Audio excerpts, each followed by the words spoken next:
तो आज स्टूडेंट्स हम नेक्स्ट लेक्चर लेने जा रहे हैं।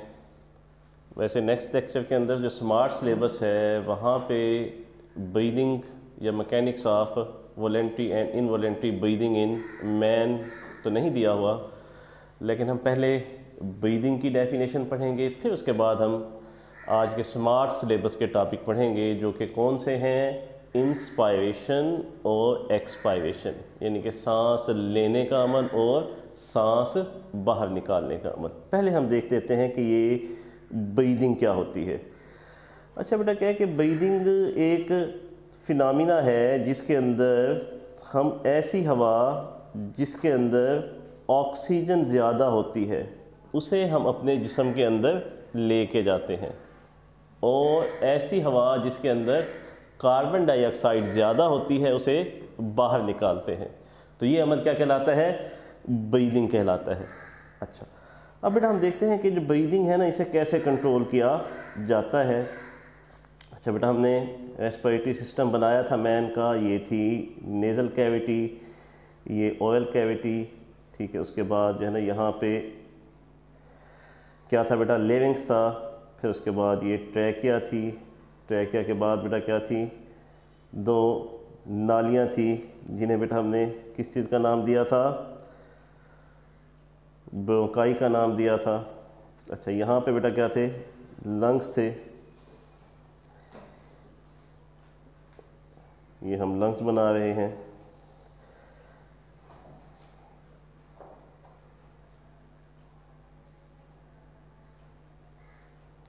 अच्छा, ये जो ब्रोंकाई हैं वो दो, जो ब्रोंकाई हैं दो लंग्स के अंदर मूव कर जाते हैं। ये हमने डायग्राम के ज़रिए बनाया, ठीक है, कि जो ब्रोंकाई हैं ये लंग्स के अंदर चले गए। अच्छा बेटा, जो लंग्स है ना, ठीक है, अब हमें इंस्पायरेशन और एक्सपायरेशन को समझने के लिए, ठीक है, तीन चीज़ें समझना होंगी कि तीन मैकेनिज़्म होते हैं। पहले तो हम ये चीज़ समझ लें कि जो लंग्स है ना वो बजाते खुद ना तो हवा को अंदर की तरफ खींच सकते हैं और ना ही हवा को बाहर की तरफ निकाल सकते हैं। यानी कि हमारे जिस्म के कुछ और जो ऑर्गन्स हैं वो हेल्प कर रहे होते हैं किस चीज़ के अंदर? हवा को अंदर ले जाने में और बाहर निकालने में। पहले हम वो देख लेते हैं कि वो चीज़ें कौन सी हैं, फिर उसके बाद हमें इंस्पायरेशन और एक्सपायरेशन को समझना खासा आसान हो जाएगा। तो सबसे पहले बेटा क्या होता है कि ये लंग्स के नीचे ना एक ऐसी मस्कुलर शीट होती है, पिंकिश सी। इस बेटा क्या है कि मस्कुलर शीट को बेटा हम क्या कहते हैं? डायाफ्राम कहते हैं। क्या कहते हैं बेटा? इसे हम डायाफ्राम कहते हैं। अच्छा बेटा, अब आप ये कहेंगे कि जो डायाफ्राम है, ठीक है, ये क्या फंक्शन होता है? अच्छा बेटा, ये क्या है? हमारे चेस्ट को हमारे एब्डोमेन से अलहदा कर देती है, जिसकी वजह से हमारे जो अपर साइड के जो इन्फेक्शंस हैं वो लोअर साइड या एब्डोमिनल साइड पे मुंतकिल नहीं होते। तो ये जो है ना, इसका क्या है? मेन फंक्शन है डायाफ्राम का। अच्छा, अब इसके अलावा जो ना और भी एक बहुत बड़ा फंक्शन है, वो क्या है कि इंस्पायरेशन और एक्सपायरेशन के अंदर भी ये हेल्पफुल साबित होती है। कैसे हेल्पफुल साबित होती है? कि ये चेस्ट के वॉल्यूम को इंक्रीज़ या डिक्रीज़ कर सकती है। कहा जाता है तकरीबन 60 से 70% रोल इंस्पायरेशन या एक्सपायरेशन के अंदर किसका होता है? इसी मस्कुलर पिंक शीट का होता है, जिसे हम क्या कहते हैं? डायाफ्राम। ठीक है, अब हम देखते हैं कि इसका रोल कैसे होता है। अच्छा, इसके अलावा भी आपने इसका एक और भी रोल है कि बाज़ औक़ात ना इसके अंदर कोई इरिटेशन हो जाए ना तो हमें हिचकी आ जाती है। ठीक है, अमूमी तौर पे ये समझा जाता है कि जो हिप कफ है या हिचकी है उसका ताल्लुक डाइजेस्टिव सिस्टम से है, तो ऐसा नहीं है। उसका ताल्लुक भी किससे है? इसी डायाफ्राम से है। आप कहेंगे हम पानी पीते हैं तो ये हिचकी क्यों रुक जाती है? तो ये सेटल हो जाती है, ठीक है, जिसकी वजह से मतलब क्या है कि वो हो जाता है। इसके लिए आप सांस सिंपल भी रोक लेना तो तब भी आपकी जो हिचकी है वो रुक जाएगी। तो डायाफ्राम की इरिटेशन की वजह से हिचकी पैदा होती है। अच्छा, अब होता क्या है कि जब, ठीक है, डायाफ्राम कॉन्ट्रैक्ट होता है, अच्छा, जब ये रिलैक्स हालत में ये है, ये रिलैक्स हालत के अंदर हमने देखा हुआ है कि ये क्या है? डोम शेप है। अच्छा, अब अगर ये कॉन्ट्रैक्ट हो, ठीक है, तो तब क्या होगा? तो जब ये कॉन्ट्रैक्ट होता है तो तब ये क्या हो जाता है? लेस डोम शेप हो जाता है। क्या हो जाता है? Less dome shape. ठीक है। अच्छा, जिसकी वजह से क्या होता है, चेस्ट कैविटी का वॉल्यूम इंक्रीज हो जाएगा। यानी कि इसका मतलब क्या हुआ कि जब ये किस हालत के अंदर है, तो रिलैक्स हालत के अंदर है तो ये यूँ होगा, ये रिलैक्स हालत में क्या होगा, ऐसे होगा, यानी कि डोम शेप होगा, और चेस्ट कैविटी का वॉल्यूम क्या होगा, कम होगा। जबकि ये कॉन्ट्रैक्ट करके नीचे की तरफ आ जाएगा और चेस्ट कैविटी का वॉल्यूम बढ़ा देगा। अच्छा, दूसरी चीज़ बेटा जो इंस्पायरेशन और एक्सपायरेशन के अंदर अहम किरदार अदा करती है, वो बेटा कौन है, हमारे इंटरकोस्टल मसल्स। ठीक है, अब आप कहेंगे कि ये जो इंटरकोस्टल मसल्स हैं ये क्या होते हैं।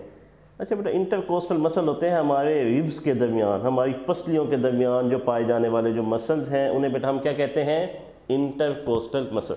अच्छा, अब जब बेटा ये भी कांटेक्ट करते हैं ना, तो क्या होता है कि आप जब इसे कांटेक्ट करके खुद देखें, जब कांटेक्ट करेंगे, अब जैसे देखा कि चेस्ट जो का वॉल्यूम है वो इंक्रीज़ होगा, क्योंकि जो चेस्ट कैविटी है वो क्या होगी, अपवर्ड और फॉरवर्ड आ जाएगी।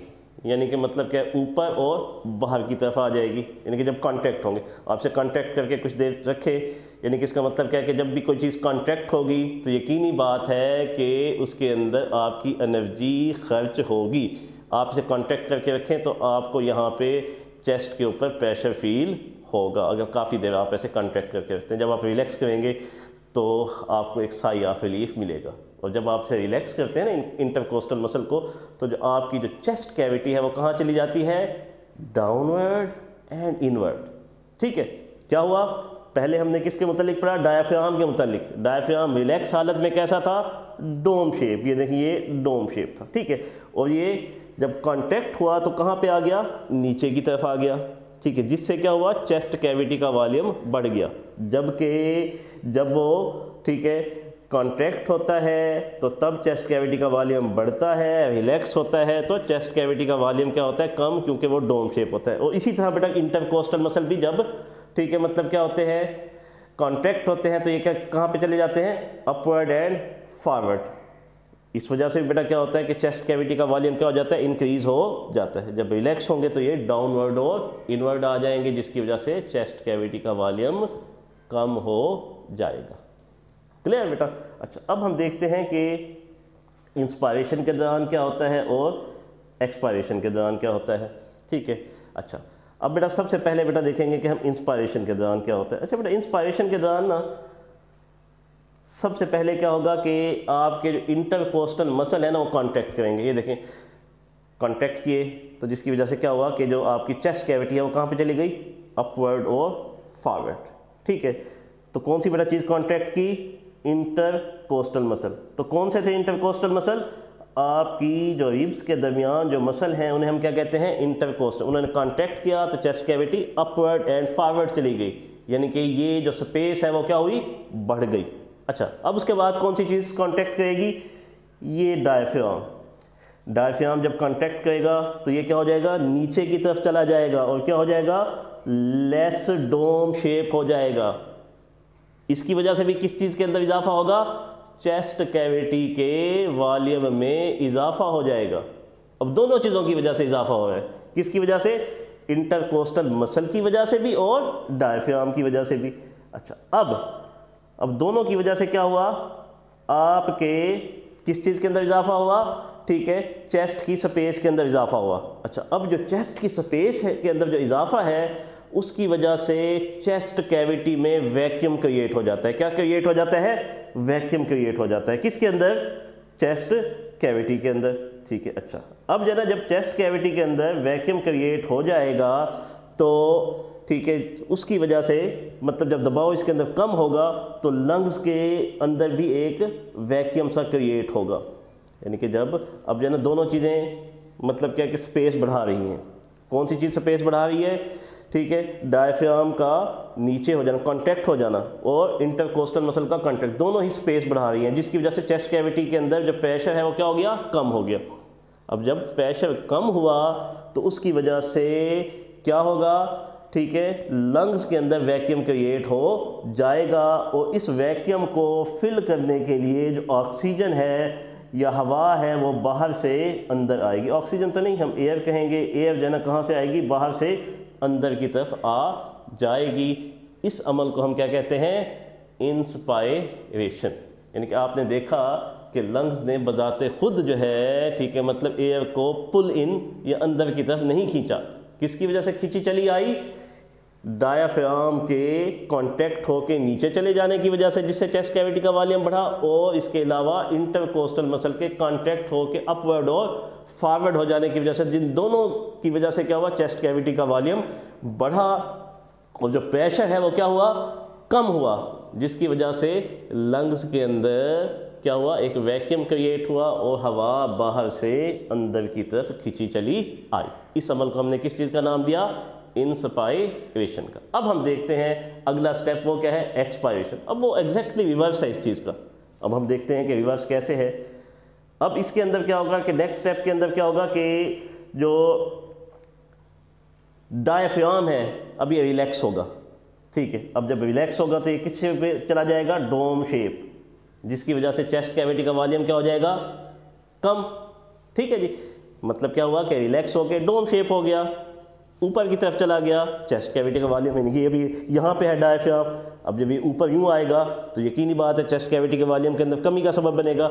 इसी तरह मेरे जो इंटरकोस्टल मसल हैं, जब ये रिलैक्स करेंगे तो ये भी रिलैक्स होकर कहाँ पे जाएंगे, डाउनवर्ड और इनवर्ड। कहाँ पे, डाउनवर्ड और इनवर्ड। अब इस वजह से भी क्या होगा, चेस्ट कैविटी का वॉल्यूम क्या होगा, डिक्रीज होगा।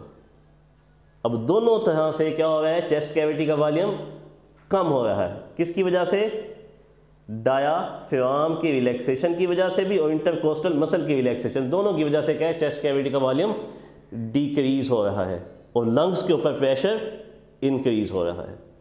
जब लंग्स के ऊपर प्रेशर इंक्रीज होगा तो क्या होगा कि जो लंग्स होंगे वो अपने अंदर मौजूद हवा को बाहर की तरफ निकाल देंगे। इस अमल को हम क्या कहते हैं, एक्सपायरेशन कहते हैं। तो ये जो है ना मतलब क्या है कि ब्रीदिंग का मुकम्मल अमल है। इसके अंदर दो स्टेप हैं, कौन कौन सा, ठीक है, इंस्पायरेशन और एक्सपायरेशन, ठीक है। अब एक छोटा सा हम एक और भी टॉपिक, ठीक है, पढ़ लेते हैं। वो है कि ट्रांसपोर्ट ऑफ रेस्पिरेटरी गैसेस। वो भी हम देख लेते हैं कि जो ट्रांसपोर्ट है किस चीज़ की, रेस्पिरेटरी गैसेस की। रेस्पिरेटरी बेटा गैसेस कौन कौन सी होती हैं, ठीक है। ये हमारे जो जिस्म के अंदर रेस्पिरेटरी गैसेस हैं बेटा, वो क्या है, ऑक्सीजन है और कार्बन डाइऑक्साइड है। अच्छा बेटा, अब मुख्तलिफ किस्म के फैक्टर्स अमल करते हैं इस ट्रांसपोर्ट के अंदर, किस चीज़ की, रेस्पिरेटरी गैसेस की। तो सबसे पहला जो फैक्टर है ना बेटा वो क्या है, पार्शियल जो प्रेशर है ना उसका डिफरेंस।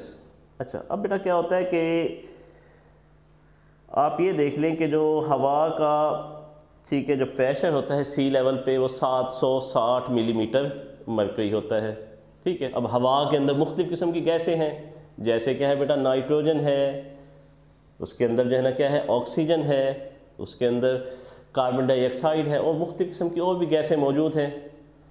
इन तमाम गैसों का जो इंडिविजुअल जो प्रेशर होता है वो क्या कहलाता है, उनका पार्शियल प्रेशर इंडिविजुअल गैस का। अब जो गैसों का जो तबादला होता है ना, इन पार्शियल प्रेशर के फ़र्क की वजह से होता है। यानी कि जो बाहर है, अगर किसी चीज़ का पार्शियल प्रेशर ज़्यादा होगा और अंदर क्या होगा, कम होगा, तो वो गैस कहाँ से, बाहर से अंदर की तरफ आएगी, यानी कि उसका तबादला आसानी से हो पाएगा, ठीक है। इसी तरह जिसका पार्शियल प्रेशर अंदर ज़्यादा है और बाहर कम है, तो वो गैस क्या होगी, बाहर से, अंदर से बाहर की तरफ जाएगी। यानी कि पार्शियल प्रेशर के फ़र्क की वजह से होता है। अब जैसे ऑक्सीजन है, उसका पार्शियल प्रेशर क्या है कि बाहर ज़्यादा है, यानी कि सी लेवल पे 159 मिलीमीटर मरकरी होता है। यहाँ पे भी तकरीबन हमारे इस एरिया के अंदर भी तकरीबन यही 155 होगा, 154 होगा, इसके करीब होगा। पहाड़ी इलाकों पे निस्बतन क्या होता है, कम होता है। अच्छा, आप ये देखें ना, अब कराची के जो लोग हैं ना वो येलोस कहलाते हैं। क्यों? क्योंकि वहाँ पर सी लेवल के ऊपर जो ऑक्सीजन का प्रेशर है मैक्सिमम है, जिसकी वजह से उन्हें हीमोग्लोबिन जो कि ऑक्सीजन को कैरी करता है उसकी ज़रूरत कम पड़ती है, तो पीले पड़ जाते हैं। अब जैसे जैसे आप बुलंदी पे जाते जाएंगे ज़्यादा जो बुलंद एरियाज़ हैं वहाँ पे आपको पता है एयर का प्रेशर भी कम, यकीनी बात है, जब एयर का प्रेशर कम तो ऑक्सीजन का प्रेशर भी कम।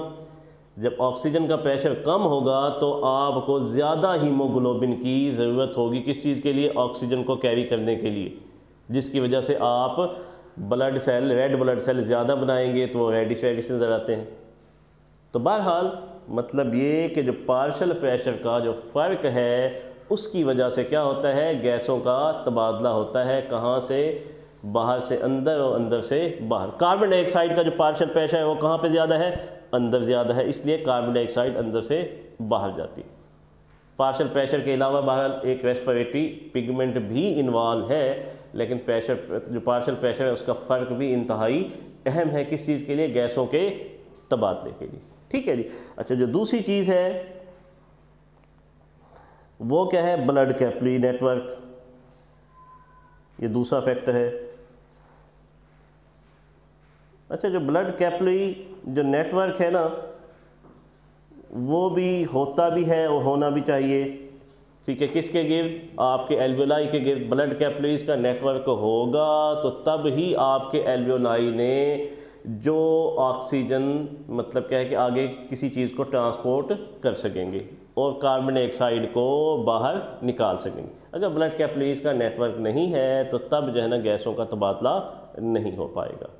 और जो तीसरी चीज़ है वो क्या होती है? Epithelium, thin epithelium. हम पहले भी वैसे पढ़ चुके हैं। थिन एपीथीलियम का मतलब क्या है कि आपके जो एल्वियोलाई हैं उनकी दीवारें भी कितने सेल थिक होती हैं? ओनली 1 सेल थिक होती हैं, जबकि आपके जो ब्लड कैपिलरीज हैं उनकी दीवारें भी कितने सेल थिक होती हैं? सिर्फ 1 सेल थिक। अब इस 2 सेल थिकनेस को क्रॉस करना क्या होता है? खासा आसान होता है। तो ये मतलब क्या है, जितनी मतलब क्या है कि जो बायोलॉजिकल मेम्ब्रेन का फासला कम होगा उतना जो है ना मतलब क्या होगा? डिफ्यूजन आसानी से हो पाएगा। तो कल इंशाअल्लाह हम पढ़ेंगे ट्रांसपोर्ट ऑफ ऑक्सीजन और ट्रांसपोर्ट ऑफ कार्बन डाइऑक्साइड। हम ये देखेंगे कि ये फैक्टर जो हैं किस तरह हमें हेल्प आउट करते हैं कि इन्हें बेटा ऑक्सीजन और कार्बन डाइऑक्साइड को ले जाने और बाहर निकालने। अल्लाह हाफ़िज़।